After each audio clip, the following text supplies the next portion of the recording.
सत्यवान सावित्री की अमर प्रेम गाथा वट सावित्री व्रत कथा।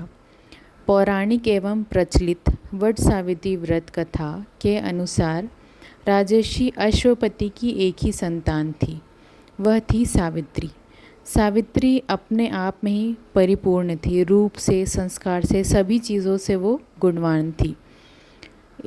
सावित्री ने वनवासी राजा धूम्रसेन सत्यवान को अपने पति के रूप में चुना था, लेकिन जब नारद जी ने उन्हें बताया कि सत्यवान अल्पायु है, तो भी सावित्री ने अपना निर्णय नहीं बदला।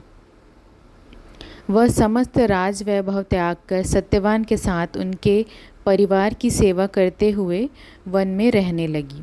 सत्यवान लकड़ियाँ काटने जंगल गए, वहाँ वह मूर्छित होकर गिर पड़े। सावित्री ने वट वृक्ष के नीचे अपने गोद में पति का सिर रख लिया, उसे लिटा दिया। उसी समय यमराज सत्यवान के प्राण लेने आए। यमराज सत्यवान के जीव को दक्षिण दिशा की ओर लेकर जा रहे थे। सावित्री भी यमराज के पीछे पीछे चल देती है। उन्हें आता देखकर यमराज ने कहा, हे पतिव्रता नारी, पृथ्वी तक ही आप अपने पति के साथ रह सकती हैं, तुम वापस लौट जाओ। सावित्री ने कहा, जहाँ मेरे पति रहेंगे वहीं मुझे भी रहना है, यही मेरा पत्नी धर्म है।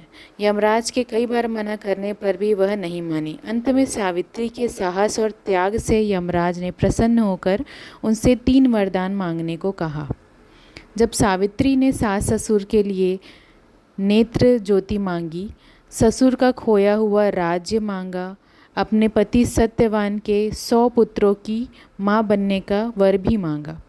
तीनों वरदान सुनने के बाद यमराज ने कहा, तथास्तु, ऐसा ही होगा। यमराज आगे बढ़ने लगे। सावित्री ने कहा कि प्रभु, मैं एक पतिव्रता नारी हूँ और आपने मुझे पुत्रवती होने का आशीर्वाद दिया है। यह सुनकर यमराज को सत्यवान के प्राण छोड़ने पड़े।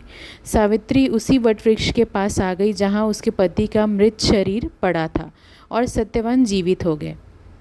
इस प्रकार सावित्री ने अपने पतिव्रता व्रत के प्रभाव से न केवल अपने पति को पुनः जीवित करवाया, बल्कि सास को नेत्र ज्योति प्रदान करते हुए ससुर को उनका खोया राज्य दिलवाया।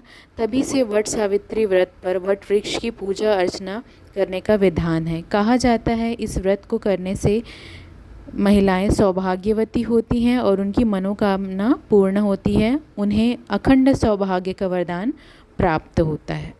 बोलो वट सावित्री मैया की जय। इस वर्ष अमावस्या तिथि 16 मई 2026 को सुबह 5:11 पर आरंभ होकर 17 मई 2026 को रात्रि 1:30 बजे तक पर रहेगी।